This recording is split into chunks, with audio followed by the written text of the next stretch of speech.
You're tuned in to the It's Real podcast with your hosts, Kayla and Andrew Yagi. Each week, we'll talk about what happens behind the scenes working full-time in real estate and share with you real-life stories, our successes and failures as we work to help consumers and industry professionals reach their real estate and real-life goals. Here we go. Welcome to the It's Real podcast. I'm Kayla Callender, and I'm a mortgage lender. I'm Andrew Yagi. I'm a real estate agent. Hi, Andrew Yagi. How are we doing? I'm doing pretty good. How are you, Kayla? I'm good. It feels like fall. We are here. It's here. Fall. It is. Does that mean no more traveling out to the lake for the Callender family? I feel like we're going to travel more. People are gone. It's quiet. Dogs can run around. It's fabulous. So, what about bison football and tailgating and all of the I know we got to balance that. I didn't go last time, but there's still many opportunities. Are you going to make it to a game? I need to make it to a game. We talk about it every year, and I guess homecoming would be the logical piece. When is NDSU homecoming this year? I don't know. You should. I don't know. October. Let's see, the 22nd through 27th, it says. Okay. So are you going to come to the game? I really should. I'll go if you go. We'll talk about it. Saturday the 27th. Oh, I won't be there. Yeah. Where are you going to be? I'm hosting family at the lake. My sister's coming to town. She's from Colorado. So just having a bunch of people at the lake, it'll be great. So. Okay. Well, it'll be great to tailgate too. So make your way there if you can. All right. Well, maybe we'll find you another time. Sounds good. What's new in Fargo? Not a whole lot. I mean, I think just to talk about probably the elephant in the room, it's been heavy. Like the world has been kind of heavy, but ultimately there's a lot of people talking about back to school. There's a lot of people back to college. The town is, bebopping again. So I feel like there's just more people here. I'm seeing a lot of people talking about moving to Fargo. I've had a lot of conversations with people moving to Fargo from other states. So I just always feel like this time of year, it just gets busier with people and just more conversations are had about, relocating to the beautiful, Valley of the Gods. So what about you? How's Fergus? Fergus is kind of slow and steady, kind of as usual. It's a beautiful place to live, but nothing all that exciting, just kind of getting back into the flow of fall, everything. Actually, Violet, my middle child, she turned 6 today, so that's kind of so we're I don't know what she has in store for us later today, but we'll be doing some birthday celebrating in our household, and just all of the back to school kind of things. We worked a lot over the weekend at the Catholic school that our kids attend, kind of working on updating the playground. So we kind of got rid of rock and put in there was a school that had some, kind of like the rubber tiles.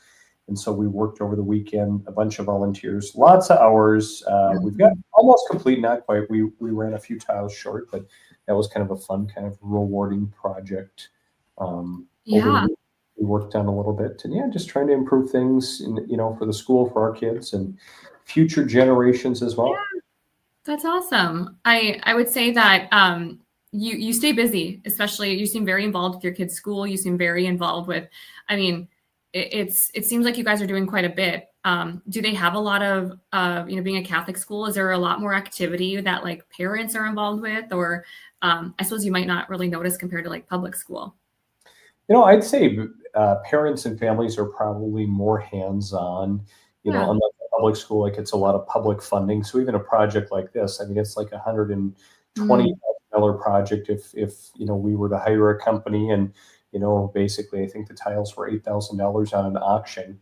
And so obviously a private entity doesn't generally have a budget for something like that, and a lot of other things. So I think people are a little bit more hands-on, not that they aren't in the public sense, but I just think out of necessity, just having to be, but it's really rewarding and it's fun. And, I look at it, my wife and I talk about it all the time that, these years, already are going so quick. Like it's a lot of fun to do that. And even just to get to know other people, other parents and families, in a different context, it's kind of fun.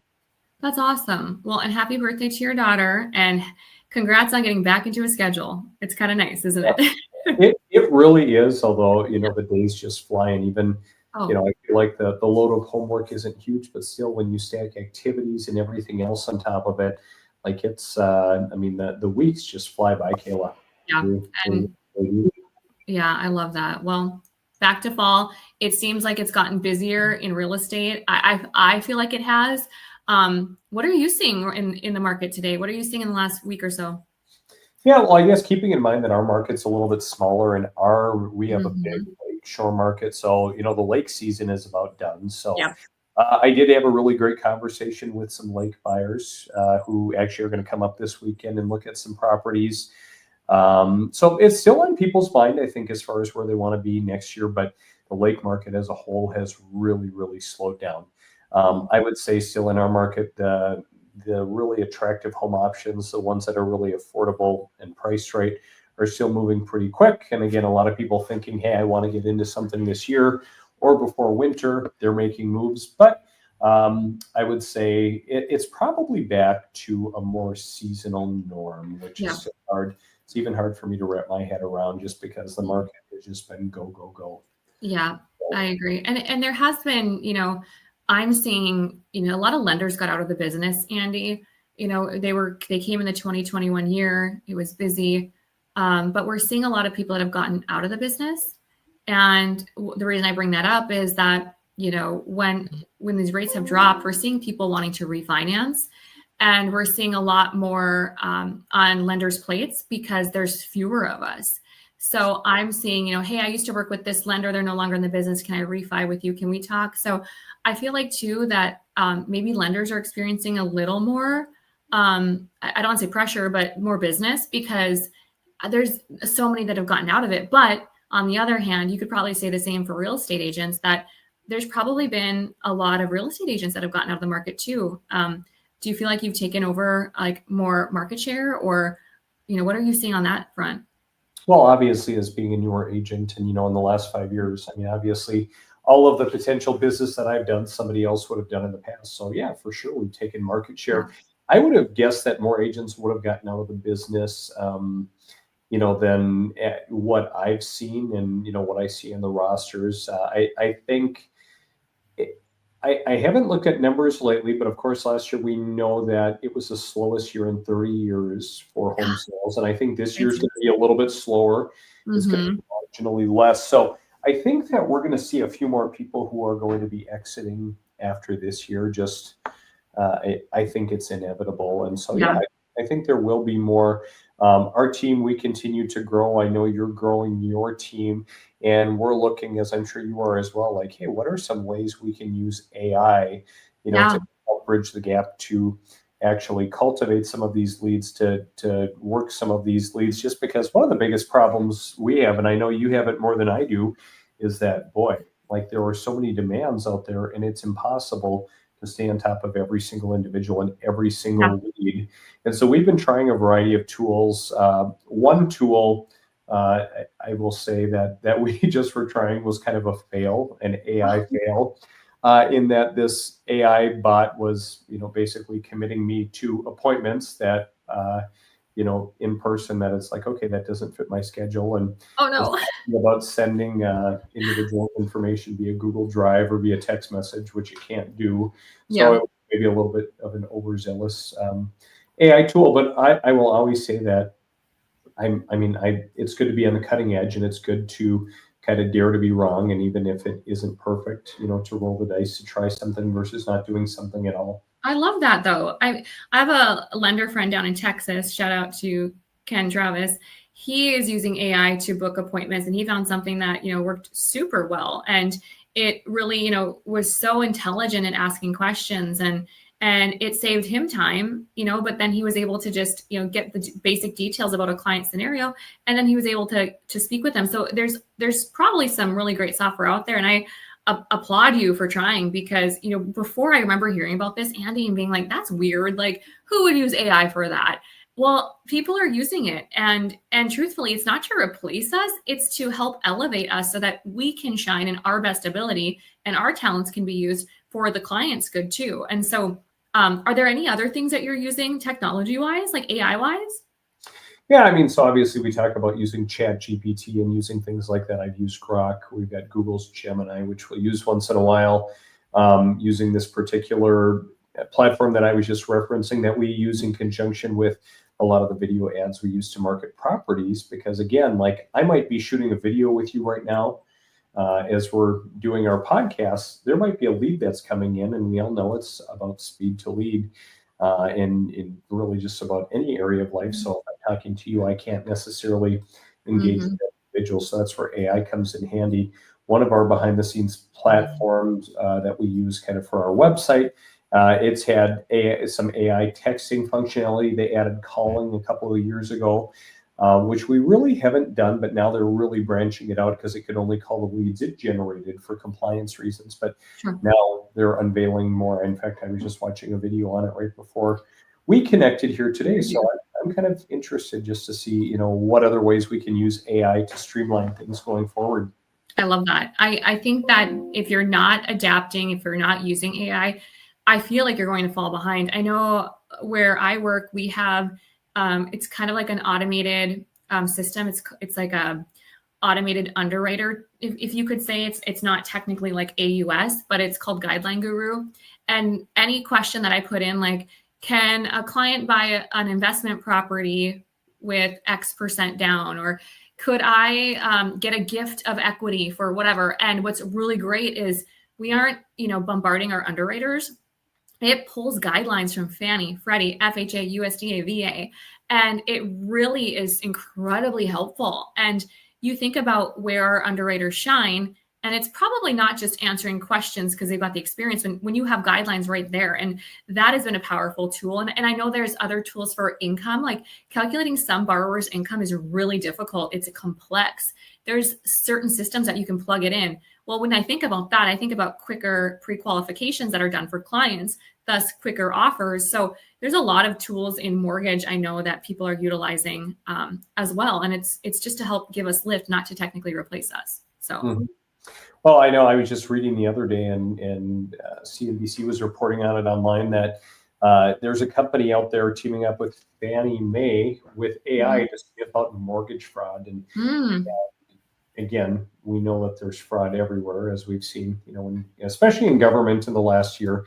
But they're starting to use technologies that have been shown to sniff out fraud in like immediately, and fraud that would normally take 2 months for an individual, to investigate. Yeah. So it's interesting to kind of see where that might be going, and which all the more reason to associate with someone who, especially a lender who's good, who's ethical, and to be doing things right and not others.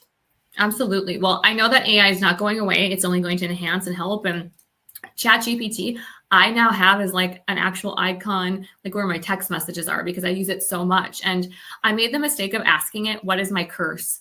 Anyone who's listening to it, Andy, you should try this too. Ask ChatGPT, what's your curse? And it just tells you, like, to me, it talked about like, setting the bar so high, and when is, do I, take the time to celebrate my wins? And it's just very interesting what you can ask it. But that was my recent ChatGPT ask. So interesting. I'll have to go and do that. Give it a shot. Well, Kayla, a lot of people are wondering, the Fed just announced their first rate cut in 9 months and have talked about more reductions to come. What does it mean? What does it mean for me? What does it mean? Mortgage and so on and so forth. There's so much conversation about the Fed dropping rates, but there's not a lot of conversation about what that means for mortgage rates. Well, what we saw when the Fed dropped their rate, now remember, Fed rates are overnight. So think about HELOCs, think about credit cards, instantaneous.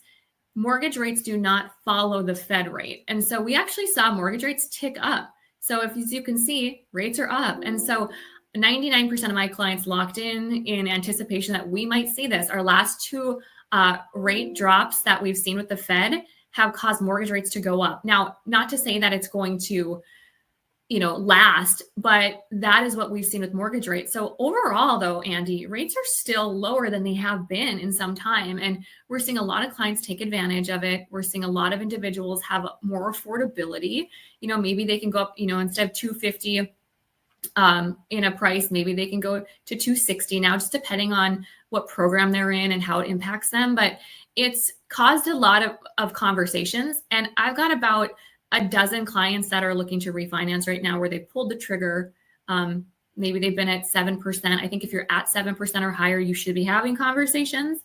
It depends on your goals. If you're going to sell within a couple of years, it might not be worth it, but ultimately have conversations with the lender and find out what is the break-even point? Is it worth it? I ask my clients, Andy, I say, if your employer offered you $300 more per month, would you take it? Yes or no? Well, clients would say yes. If I ask a client, what do you need to save per month to refinance? You have to really think about your goals, because you might be able to save $350 if you wait a little bit, but in that time, you're going to lose the money because you've been sitting at that higher rate. So there really has to be a lot of dialogue around refinances, because it truly is just so dependent upon the client's goals. Mm-hmm.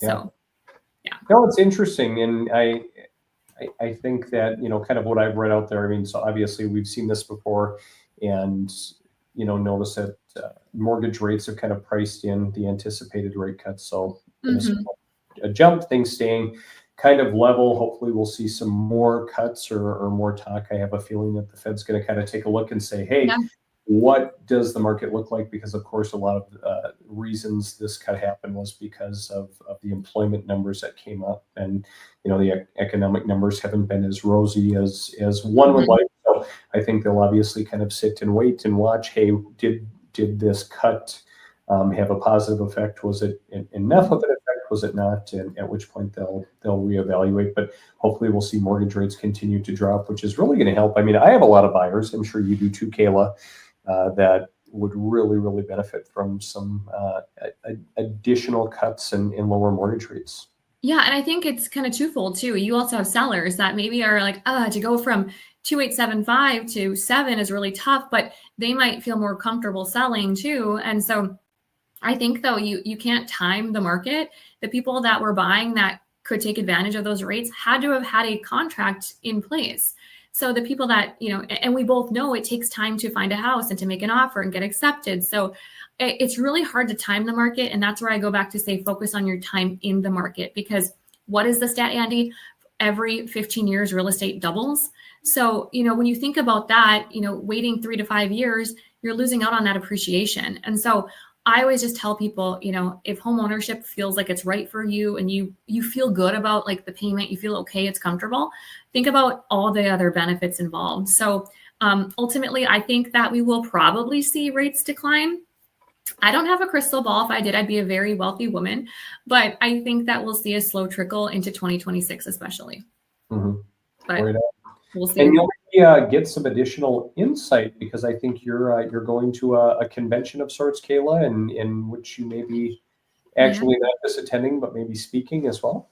Yeah, I am speaking at the Mortgage Bankers Association, their annual 2025 in October. I am honored, but I'll be speaking on a panel about, it's called post-profit. So using social media to, attract people, educate people, get in front of, one to many. So I will be on a panel with a couple other individuals at Fontainebleau in October. So I luckily will be able to attend the event and get some insights and connect with other people and other thought leaders to see, what are you seeing? And what's really cool is, they talk about AI, they talk about marketing, they talk about the state of our industry, they talk about rates. And so it's a really great place to be to get a lot of insight in a one-stop shop.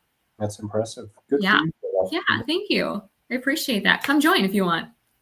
Yeah, I'm going to probably be out doing some farming. So probably I always hate it because there end up being a variety of just great events in September and October, and it's like, oh man, it's back to school time. Like even Tony Robbins, I wanted to go is Unleash the Power Within, and this, it's just coming up shortly, and it's like, oh man, it's not going to work. But one day the stars will align. One day, and you can only do so much, right? There's only so much time. So, and I think you and I both are extroverts, and we love being around people. But I also really enjoy being at home too. I'm like an introvert extrovert, you know, so there's only so much time in the day, and we can go to thousands of conferences. There's so many that you can be involved with. And in our industry, there's so many masterminds and things to join. I don't like the term mastermind, Kayla. How come? I just don't like it. I feel like, I just feel like it's kind of a disingenuous, like kind of easy label to throw on things. Oh, we're masterminding over here on this, and we're masterminding. It's like, you're not wrong. Kind of like in the Catholic Church, quite often they say, "Oh, we're going to do a mission." Well, and I always say, "What's a mission? Like, are we going on a mission trip?" And no, mission is just kind of an outdated term for, "Hey, we're having basically, someone come and speak on something," and it's like I get it. We're going to title this episode, "What's another name for a mastermind?" and see if we get any responses. Anyway, well, one thing I want to touch on really quick, because I know you're up against the clock today, but we every day. Yeah, aren't we all up against the clock? Just talking a lot. We talk a lot, especially with you working as a lender. We talk a lot about buyers, but obviously we've seen the market shift a little bit, and we've seen buyers gain leverage just as inventory numbers, kind of return to more seasonal averages, and there being a more normal number of homes for sale on the market. So, what does that mean for sellers, Kayla? So, with buyers getting leverage, we're seeing sellers need smarter counter offers, which maybe is something you don't think about as much, not listing homes. And I mean, you're working with sellers, but only on their buy side. Yeah, I think too, like what I tell my clients is, the lender that you choose is not just going to give you a letter and tell you, be on your merry way. The sellers and the seller's agent are also looking at that letter. Who is the lender? What is their reputation? And I try to help my clients too. And there's a lane that I have to stay in because it's the buyer's agent that's representing, but it's like, what does the seller want? How, it's not always about the highest price. So this article goes into some of those details, doesn't it? Well, you're kind of jumping ahead to point number 3 with, who's the buyer and how strong are they? And part of that actually does have to do with the lender. Is the lender good? Are they local, or is it, are they just getting a pre-approval letter from Rocket Mortgage or something? But also wanting to know if they're cash, if they have cash, are they motivated, et cetera. I'll go through this kind of quickly here, but, if you're selling your house today, there are a number of things, to kind of consider here when you're entertaining an offer. So number one, who's the buyer's agent? Kayla, it's really helpful. Like if I get an offer from John, we'll just say John down the street. Oftentimes I probably worked with John. I know him as an individual. I know him as an agent. I know his style. So it's going to be helpful, especially agents like me who work with a lot of sellers. We see a lot of offers. So we generally know who the agent is. We know what their style is. We can usually predict what their offer is going to look like. And there are some agents where we just cringe when we get an offer from them. So also very good. We talk often about picking someone good to partner with, lender and agent, partner with someone good. Number 2, what's the buyer's motivation? So I'm going to try to have a conversation with the other agent. Ultimately, they should keep many things confidential, but many agents will tell you everything you want to know. So when I'm working with sellers, I try to really feel out the other party. We've already talked about number 3, who's the buyer, how strong are they? Number 4, what does the market say about the listing, Kayla? So I want to look at relevant comps, like again, is the property priced right? Is it priced to get attention or priced to feed the seller's personal preference? So look at things like that. Kayla, item number 5, what's the traffic telling us? So again, if we've got a house listed and we're not getting any showings, that definitely is something that we need to talk about. If we are getting showings, what's the feedback? It astounds me, Kayla, if I've taken over another listing after another agent hasn't been able to sell something, and I say, hey, I want to see the feedback. Oftentimes I'll hear from people, boy, our agent never gave us any feedback. If you're not getting feedback, how are you supposed to know? And number 6, Kayla, are we prioritizing ego over progress? If we're close enough to move the ball forward, or are we digging in our heels to win? There are a lot of stubborn sellers out there. You've probably seen it online where a lot of individuals will say sellers think, the market's still up here, and buyers think that it's like 2008 levels. Obviously, we've got to find some common ground, but a good question often is, which I've had to ask some people, do you really want to sell the house at all? Yeah. And people don't. So, interesting. and go ahead. I like that. when it talks about what does the seller really want? Is it a fast closing? Is it bottom line? Is it no inspection? You really need to, as a buyer, think about not just the highest price. Like I said, it's not just about that. What are other ways that you can win the deal? I know sometimes the program makes a difference as well, and you're spot on is how motivated are the sellers? Do they have to sell, or are they just putting it out there to see what sticks? I'm sure you see it all. Mm-hmm. Oh, for sure. And kind of going into number 7, what happens as a seller if we say nothing at all? Sometimes, again, an individual will say, well, we're way too far apart. I'm not even going to respond, or I feel insulted by that offer. But not countering it all generally does send a negative message, even if it's something modest or close to, kind of the price you're looking at. Keep the door open for more conversation. And that's a big reason why we have agents in the first place, why we have lenders, is to keep the emotion out of it, because it still astounds me the amount of emotion in real estate, Kayla. Amen. And we see it every day. And sometimes it's therapy sessions that we have with clients. It's emotional. And I would go back to say what you had said, who you're working with. You want someone that's going to listen. You're going to want someone that's going to understand as well, because this is emotional. Yes, it's, what's the lowest rate and what are my fees? But there's a lot of emotion as a seller and a lot of emotion as a buyer that goes into this. For sure. Mm-hmm. So as Kayla said, it matters who you partner with. If you ever have any questions, reach out to Kayla. She's great.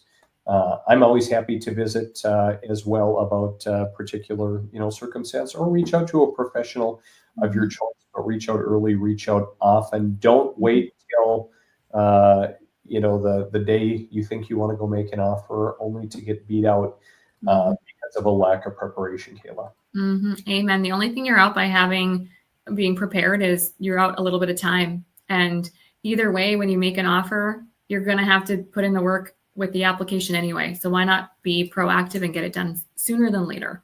Right on. Well, that wraps up episode 87 of the podcast. Kayla, have a great rest of the week. I will if you will. See ya. Bye.